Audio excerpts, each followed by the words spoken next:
Hello, welcome to Forex School Uganda. I am Godfrey, and today I want us to look at the USD CNH currency pair and us to do a top-down analysis.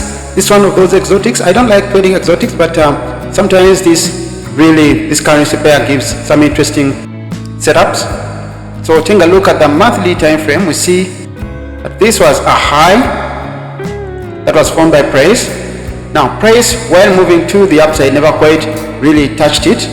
Midway right here, it formed an area of resistance which it was able to break through above, but then as quickly as it broke above, it just as quickly broke down below, closing bearish below this support area. And we see that price retraced with this candle here, to retest it. It touched it, was rejected, and is now trending bearish below this previous support, now turned resistance. So technically the structure of the market as far as the monthly perspective is concerned is bearish. I want us to drop to the weekly time frame to see what perspective it gives us. Now this is the weekly time frame, and looking at it deeply, we see that price broke and closed below this support area to the downside. We see that with this previous candle, it was able to rally to the downside so fast, but was quickly repulsed to the upside and was able to close up here. But one thing to notice is that it wasn't able to break back above this resistance area. However, it closed with a long rejection wick to the downside, which is currently being filled by price through this candle right here that is currently running, that is closing by the close of the day today, which is the weekly candle.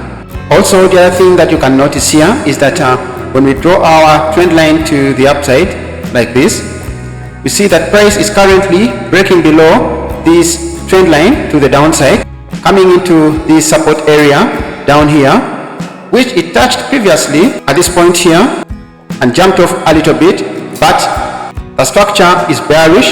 The fact that it closed below this support now turned resistance area, and now we see, and also the fact that it is printing bearish and is breaking below this upward trend line, coming into the support area right here. So now we'll go to the daily time frame to see what perspective it gives us. When we come to the daily time frame, we see that price has been making a series of lower lows and lower highs. It's a new lower low, a new lower high. This was a lower low, retraced to form a lower high, and it's currently in the process of completing a new lower low. So it is moving to the downside, and when price is making lower lows and lower highs, it's technically in a downtrend. The other thing to also notice here on this daily time frame is that price has been breaking lows to the left, support areas to the left. This was a breakout right here to the downside, followed by this retracement to retest it, and now we see that this support now turned resistance, held its ground and kept price to the downside, repulsing, and now it is bouncing off to the downside. We also see that it's breaking below this support area right here, and the next support area in sight is this right down here. Now of course we saw price touch it and bounce off before, but this candle is still running and could still drop to the downside to close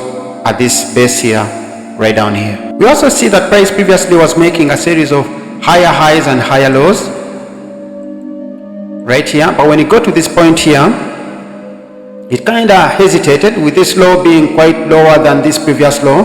Tried to make a high, but this high was lower than this previous high before this drop down here. And when you put this pattern that is formed together, you will see that it gives you what looks like a bearish head and shoulders pattern, which is a bearish price pattern, which further adds to our set of confluences to the fact that the structure of the market is currently bearish as far as the daily perspective is concerned. So the monthly perspective is bearish, a weekly perspective is bearish, and now we see the daily perspective as well being bearish. So we are going to drop down further to the lower time frames to see the potential setup areas for sell trades. Now this is the 4-hour time frame, and we see that there was a support area right here, but price with this candle here was able to break and close below it. But notice the shape of this previous bearish candle that actually broke and closed below the support area. You can see that it opened right up here, dropped to way down here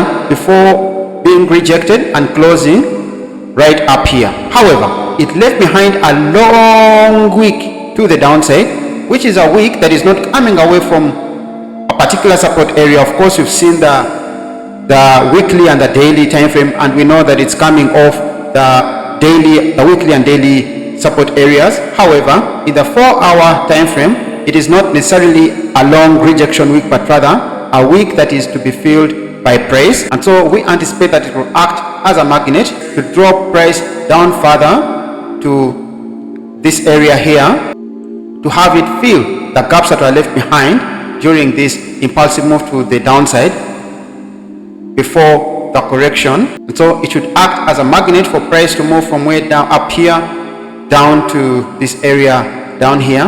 And the reason is quite simple why we anticipate price to drop to the downside. The reason is because during this move to the downside, with this candle that broke and closed below this support area that left behind this long wick to fill, this was a strong move to the downside followed by a retracement, and the retracement is not necessarily visible in the 4-hour. Of course, when you drop down lower to the lower time frames, you see a clear retracement, but here it appears like price is rejecting this area here, but it is just a retracement. And this retracement was a filling of the gaps that were left behind during the impulsive move to the downside. Now the gaps have been filled, and so we expect price to drop to the downside, at least come and retest these lows down here. Now dropping to the 1-hour time frame, we see that price dropped impulsively to the downside, followed by this correction, and now we see that it's more likely in the next move of the impulsive movement to the downside to complete the impulse correction and impulsive move in the market. But this is the early time frame, and these formations are not usually reliable as far as the impulse correction and impulsive moves are concerned. So we basically look at the price action of the hour to see what exactly is happening, and we see that price moved from this area here down to this level here, and we see it is touching and rejecting the 38.2 retracement area. It's also touching this support area, now turned resistance, and it's rejecting it to the downside. That was the cause of our confidence that actually had us take a sell position from the break of this low here, with a stop loss slightly above this high here, and a target slightly below about 2 to 1 risk reward right here in this hourly time frame. So that's the setup, that's the trade that is taken, and so we are hoping that price will drop to these lows here to close our day, a Friday profitable. It's NFP day, so it's not very wise to stay in the markets long.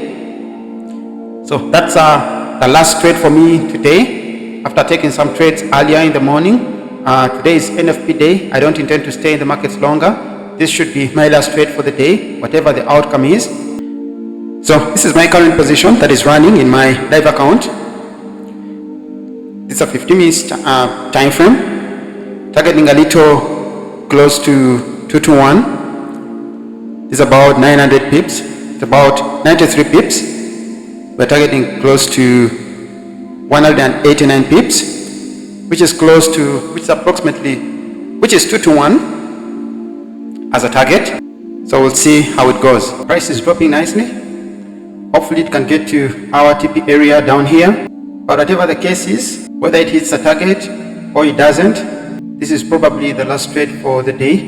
If you're new to the channel, kindly subscribe, like and share, and also turn on the notifications so you are alerted every time I post new content. Remember, today there's NFP in the afternoon, so be careful when you're trading the markets today.